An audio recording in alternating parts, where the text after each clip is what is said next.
할렐루야. 지금까지 지켜주신 하나님께 감사를 드립니다. 오늘은 창립 31주년입니다. 우리 교회를 이곳에 세우시고 또 구원을 이루시고 한 사람 한 사람을 변화시키신 분, 우리 주님인 줄로 믿습니다.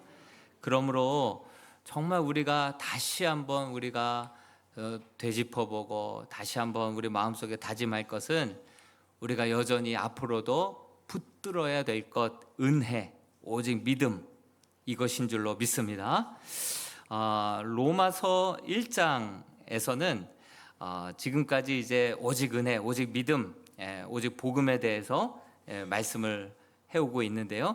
믿는 자에게 구원을 주시는 복음, 그 복음의 능력에 대해서 1장에서는 그렇게 표현하고 있습니다. 그러므로 오직 의인은 무엇으로 말미암아 살리라? 믿음으로 말미암아 살리라. 이것을 강조했죠. 그리고 로마서 2장 3장에서도 보니까 행위가 아닌 믿음으로 말미암아 구원을 받아 우리가 의롭게 된다. 다시 한번, 이번은 행위가 아니다. 행위가 아니라 다시 한번 오직 믿음이다. 또 한번 2장 3장에서도 또 강조하고 있어요. 로마서 3장 20절에도 보니까요, 그러므로 율법의 행위로 그의 앞에 의롭다 하심을 얻을 육체가 없다. 이렇게 행위로 하나님 앞에 의롭다 여김 받을 자 하나도 없다. 모든 사람이 죄를 범하였음에 하나님의 영광에 이르지 못한다 말씀하고 있죠. 행위가 아닌 오직 믿음으로 말미암아 의롭다 하심을 얻었다. 우리가 귀에 살짝 피가 날 정도로 계속해서 반복해서 이야기하고 있죠. 그러면서도 그 이후에 설명하고 있기를 할례자도 믿음으로 말미암아 구원받고 무할례자도 믿음으로 말미암아 의롭게 되었다. 반복해서 말씀하고 있습니다. 그러므로 우리가 믿음으로 구원받았다고 한다면 자랑할 데가 어디 있어요? 자랑할 것이 어디 있겠어요? 그러므로 자랑할 데가 어디 있느냐? 있을 수 없느니라. 행위가 아니라 오직 믿음으로 구원받았기 때문에 우리의 자랑이 아니라 하나님께 감사할 따름인 것이죠.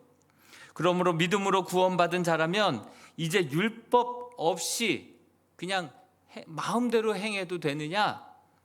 그렇게 질문할 수 있죠. 그러면 그렇게 되면 구원파가 되는 거예요. 구원파가. 구원파 막 한 대라도 더 차를 세월호에다가 실으려고 평형수 그냥 슬쩍 빼고 아이들 그렇게 죽어도 양심의 가책 없이 그러다가 지명수배 받고 그렇게 뭐 구속당하고 죽음당하고 뭐 그런 사건들 있지 않습니까? 은혜로 믿음으로 구원받았으니 이제는 아무렇게나 살아도 우리는 구원 따놓은 당사다. 이렇게 얘기할 수 있습니까? 아니죠.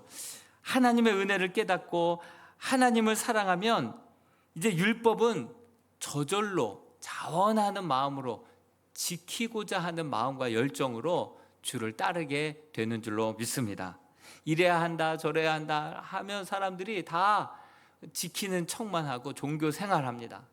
그러나 진심으로 우리를 죄악 가운데 의롭다 여겨주시고 하나님의 자녀로 인쳐주신 그 은혜와 사랑을 온전히 깨닫게 되면 이제 하나님께서 무엇을 기뻐하시고 무엇을 원하는지에도 관심을 갖게 되면서 하나님의 기쁨이 되어드려서 드려도 아깝지 않는 그러한 마음과 중심으로 살아가게 되는 것, 이것이 복음인 줄로 믿습니다.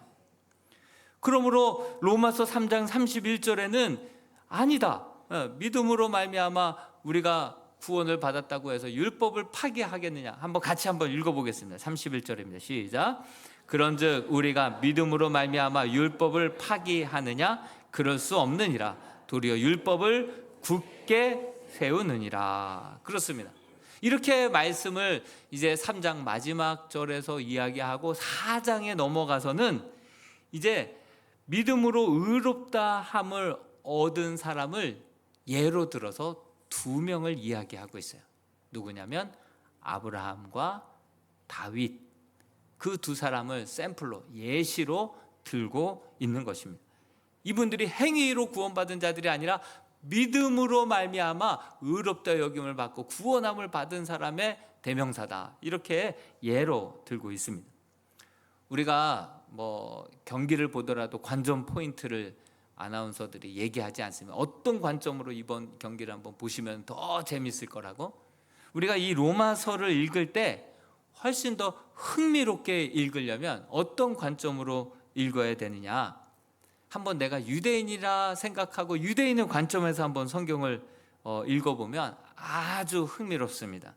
왜냐하면 로마 교회는 유대인들도 많았고 유대인 그리스도인이 된 유대교 그리스도인들도 많이 있었기 때문에, 그래서 그들이 잘 아는 이 아브라함, 다윗, 유대인이라면 모를 수가 없거든요. 너무나도 좋아하거든요. 그래서 이 유대인, 그리스도인이든 유대인이든 잘 아는 아브라함과 이 다윗의 예를 들어서 이들도 봐라, 이들도 믿음으로 의롭다 여김을 받은 자들이다. 이것을 예로 4장에 들어서서 이야기하고 있는 것입니다. 로마서를 받아봤을 때 유대인의 관점에서 만약에 이 책을 펼쳐서 읽었다고 한다면 이들의 표정이 어떻게 변했을까요? 처음에는 이 서신서 왔다고, 그리고 귀로만 들었던 로마 그 사도 바울의 편지를 받아 듣고선 굉장히 기대 반 설레는 마음으로 봤을 거예요. 근데 보다 보니까 못마땅한 표정으로 눈살 찌푸리기 시작을 합니다. 왜냐하면 유대인들은요, 자신들이 선민이다라고 하는 선민의식과 율법을 지킴으로 우리는 남다르다, 거룩하다, 그래서 율법을 지킴으로 우리는 의롭게 된다라고 하는 행위 구원론자들이거든요. 그러므로 이들은 바울의 이 복음을 딱 펼쳐 봤을 때 읽으면 읽을수록, 내려가면 내려갈수록 오히려 기뻐했던 것이 아니라 몹시 불쾌해 했을 거다라고 하는 사실이죠. 도대체 그런 게 어디 있냐? 아니, 의라고 하는 것이 율법을 지킴으로 의로워지는 것이지, 어떻게 단지 딸랑 나 믿습니다 그런다고 해서 의가 주어지고 구원이 주어지고 그러면 함부로 막 살아도 된다는 거냐? 이렇게 막 반감을 막 갖게 했죠.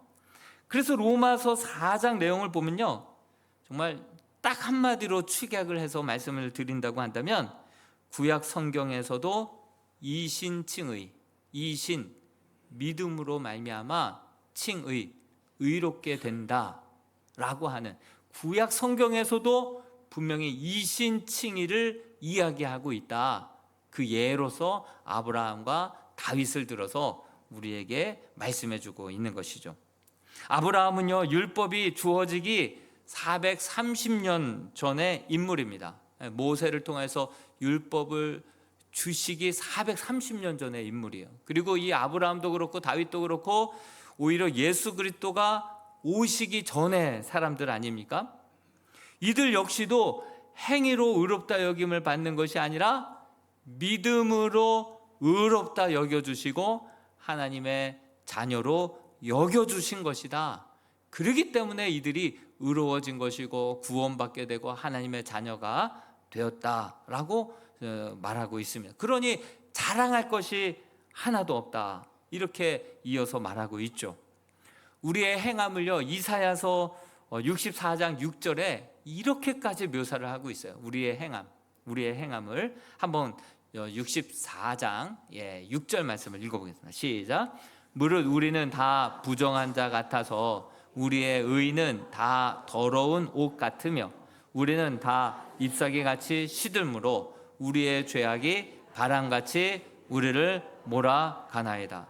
선지자가 말하기를 우리의 행함은 다 이렇게 더러워진 옷과 같다, 이렇게 말하고 있습니다. 너무나도 충격적인 이야기 아닙니까?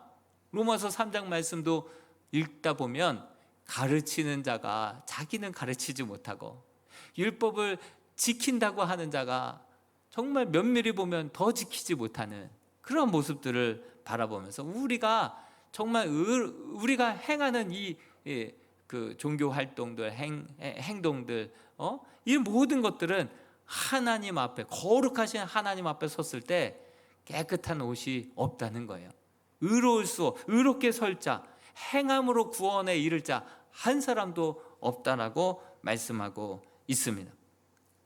그런데도 이 유대인들은 이 구약에도 나와 있는 이 이신칭의의 이 말씀을 왜 거부하고 이행칭의의 이 잘못된 이러한 복음으로 그들이 오랜 기간을 살았던 이유가 무엇일까요?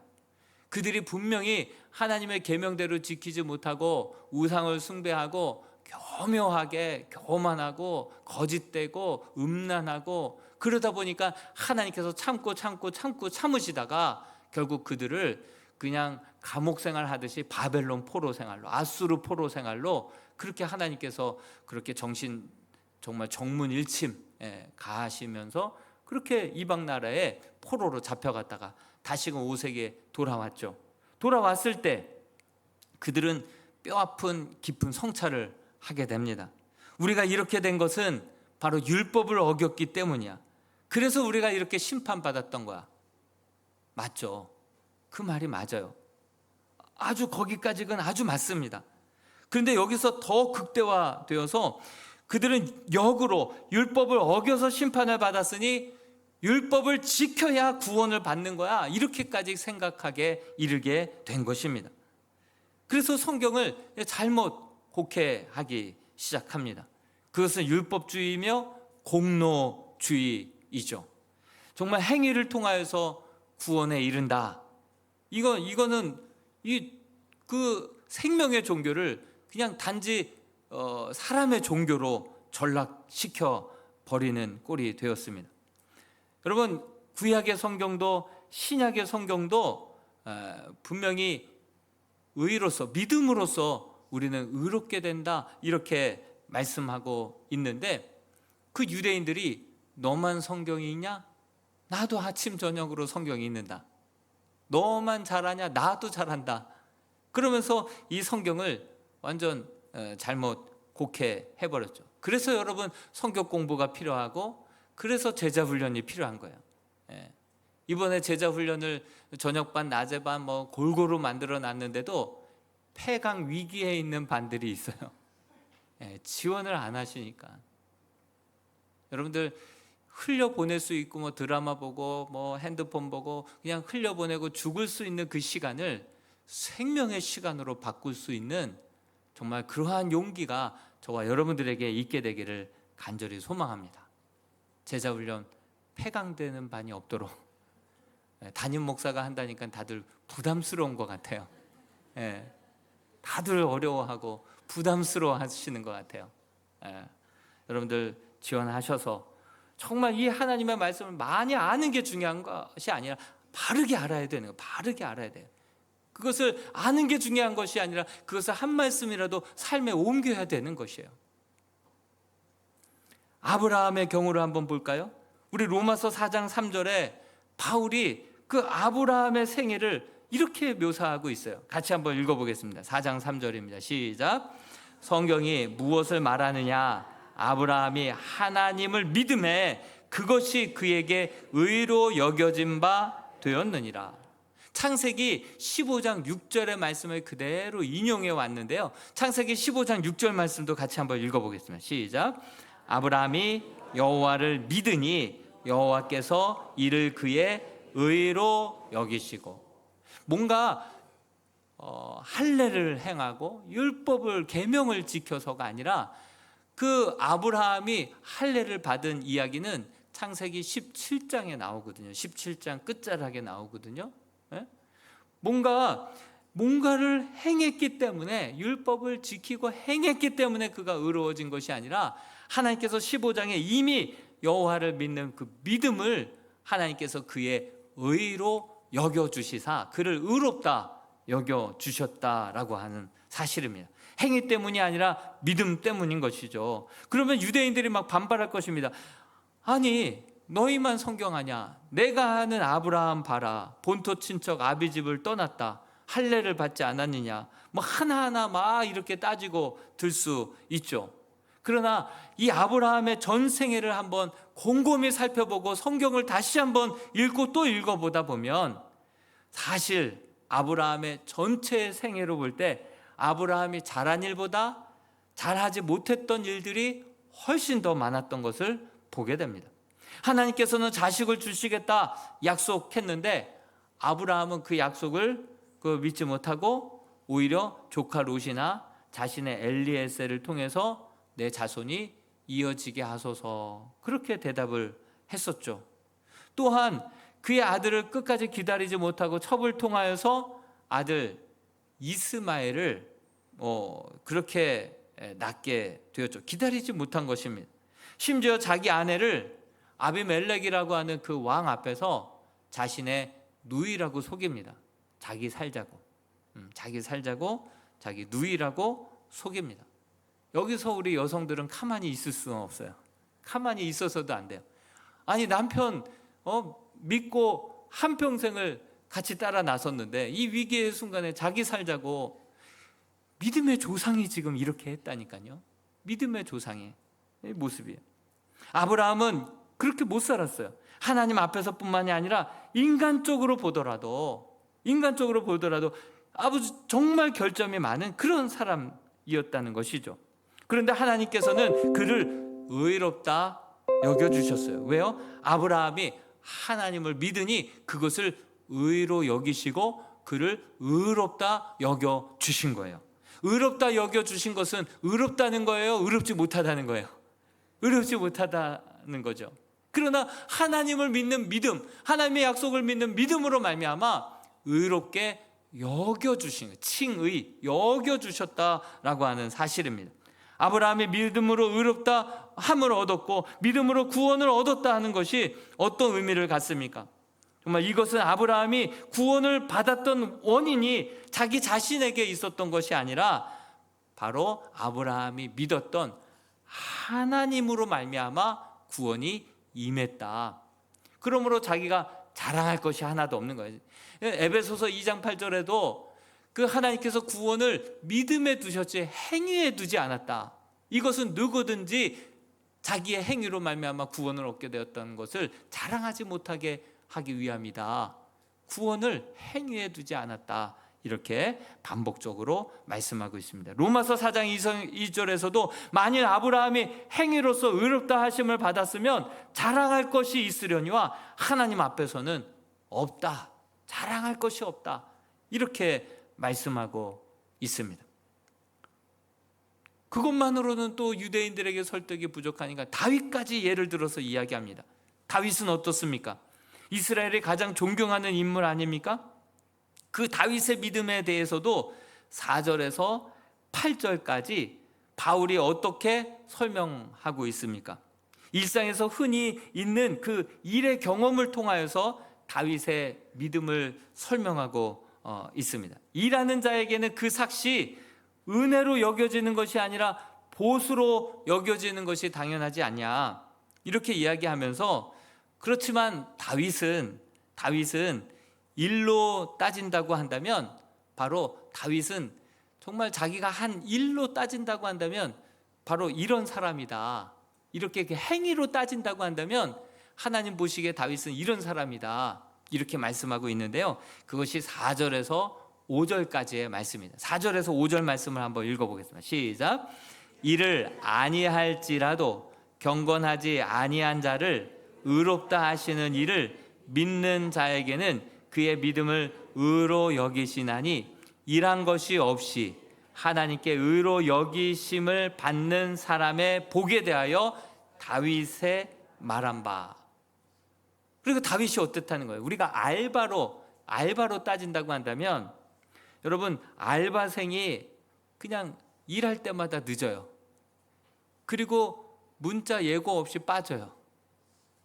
그리고 한 달 후에 찾아와서 그동안 조금이라도 일했던 거 월급 달라고 그래요.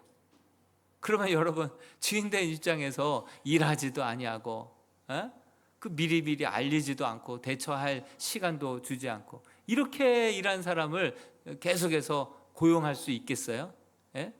근데 하나님께서 이 다윗을 이렇게 얘기하는 거예요. 일을 하지 아니할지라도 경건하지도 않는 자, 예? 그 일한 것이 없이 그럼에도 불구하고 그를 내 자녀다, 그리고 그를 의롭다, 이렇게 먼저 인쳐주셨다라고 하는 거예요. 너는 내 자녀다, 너는 내 것이다, 너는 의롭다, 이렇게 여겨주셨다, 믿어주셨다라고 하는 사실이에요. 그 은혜로 말미암아 이 다윗이 무너져 내린 거예요. 내가 무엇이간데, 내가 무엇이간데, 나에게 이런 큰 은혜를 주시나이까, 이런 복을 주시나이까. 그러면서 그때부터 그가 하나님이 기뻐하시는 일들을 찾아서 행하며 그 어느 누구보다도 하나님의 마음에 합한 자로 살아갈 수 있었던 것, 이것이 바로 복음의 능력인 줄로 믿습니다. 실제로 팩트 체크를 한번 해볼까요? 얼마나 일하지 않았고 놀먹시였는지 한번 사무엘하 11장 2절 말씀을 같이 한번 읽어보겠습니다. 시작. 저녁 때에 다윗이 그의 침상에서 일어나 왕궁 옥상에서 거닐다가 그곳에서 보니 한 여인이 목욕을 하는데 심히 아름다워 보이는지라. 야, 예. 전쟁터에는 나가지도 않고 왕궁에서 낮에 낮잠 자니까 밤에 잠이 오겠어요? 밤에 일어나서 옥상을 거닐다가 목욕하는 여인을 봤습니다. 그리고 알아보라고 해서 알아봤더니 정말 자기의 충신, 지금 전쟁터 최전방에서 목숨을 걸고 싸우는 충신의 아내, 우리아의 아내라고 그렇게 알려줬어요. 알면서도 데려오라는 거예요. 불러오라는 거예요. 그 여인이 성경에 기록되어 있어요. 마침 월경을 마치고 규례대로 부정함을 씻어내던 시기였기에, 그래서 그 여인을 동침을 했는데 바로 그런 시기였기 때문에 또 임신하게 됩니다. 그래서 그 은밀하게 그 죄까지 덮으려고 우리아를 불러들여요. 그런데 최전방에 있는 우리 동료들은 지금 목숨을 걸고 싸우고 있는데 내가 어떻게 집에서 편하게 누워서 자겠느냐고 집에를 안 들어가요. 그리고 다시금 전쟁터로 가자. 이번에 다시 한번 요압 장군을 보내서 최전방으로 밀어놓고 그리고 군사들을 빼라. 그러자 결국 우리아가, 그 충신이 거기서 죽게 되는 거예요. 여러분, 이게 다윗이에요. 이게 다윗. 예. 뿐만 아니라 나발을 자기 손으로 처단하려고 했던 거, 블레셋 링 밖으로 힘들다고 그냥 뛰쳐나가 버렸던 거, 예? 인구조사하지 말라고 그랬을 때 인구조사에서 7만 명의 무고한 생명을 죽게 만들었던 거, 정말 율법대로라고 한다면 수없이 죽어 마땅한 그러한 죄인 중에 죄인이었죠. 그가 그렇게 하나님 앞에서 그럼에도 불구하고 의롭다 여겨주시고, 그렇게 하나님께서 은혜로 인내로 기다려주시자 정말 한때는 사실 골리앗도 물리쳤어요. 사울의 복수에도 복수하지 않았어요. 목동으로서 정말 성실하게 일했던 때도 있었어요. 정말 그가 성실하게 잘하고 할 때는 하나님의 은혜 주셨기 때문에 잠깐 손했던 것뿐이에요. 그리고 그가 이렇게 악하고 간통하고 살인을 하고 교사를 하고, 이 모습이 다윗의 본 모습인 거예요. 여러분, 저와 여러분들도 마찬가지입니다. 정말 하나님께서 정말 우리에게 은혜를 베풀어 주시지 않고 기다려 주시지 않는다고 한다면 우리는 한순간이라도 다윗보다도 더, 사울보다도 더 악한 죄를 은밀한 중에 저지르는 자가 바로 저와 여러분들임을 우리는 알아야 되는 거예요. 이런 자의식을 통하여서 정말 이 하나님께서 이 손을 놓기만 하시면 나는 지독한 죄인입니다. 이 지독하게 넘어지는 이 죄 가운데서 이 다윗이 하나님의 의롭게 여겨주시는 그 은혜를 깨닫게 된 거예요. 그래서 죄악 가운데 넘어졌을 때 가장 의로운 사람이 바로 다윗이 되어서 다시 태어나게 돼요. 죄악 가운데 다시 한번 자신의 실존적인 존재, 그 죄악성을 깨닫고 정말 하나님 한순간도 놓지 않는 자로, 그 은혜 붙들고 믿음 붙들고 살아가는 자로 완전히 변화되게 된 계기가 바로 은혜의, 믿음의 역사 가운데 일어나게 된 줄로 믿습니다. 그래서 이 시편에서 51편 5절에서 다윗은 이렇게 고백합니다. 내가 죄악 중에 출생하였음이며 어머니가 죄 중에서 나를 잉태하였나이다. 내가 죄악 중에 잉태되었고 죄악 가운데 출생했고 뼛속까지 나는 죄인입니다. 이것을 깨닫게 되고 이것을 고백하고 있는 거예요. 죄에 대해서 자기 자신에 대해서 철저하게 절망했을 때에 비로소 하나님께서는 그를 받아주셨고 그를 의롭다 여겨주신 거예요. 시편 51편 3절에서 4절 말씀을 같이 한번 읽어보겠습니다. 이와 같이 우리를 의롭게 여겨주셨고 이와 같이 우리를 순전하시다 여겨주신 분이 우리 하나님이신 줄로 믿습니다. 같이 한번 3절과 4절을 읽어봅니다. 시작. 무릇 나는 내 죄가를 아오니 내 죄가 항상 내 앞에 있나이다.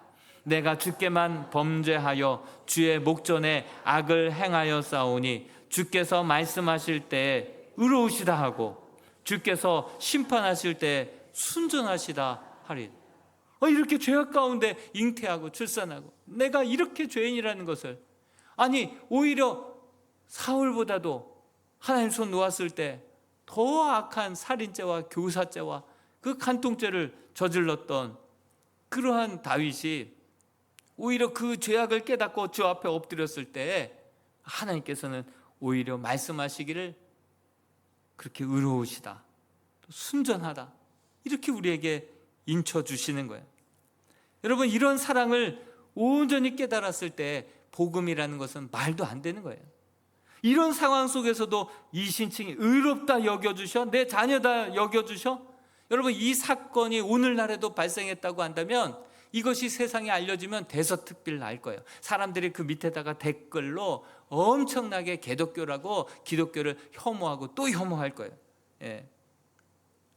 여러분, 이런 상황 속에서 우리 다윗이 하나님 앞에 눈물로 하나님의 은혜를 찬송합니다.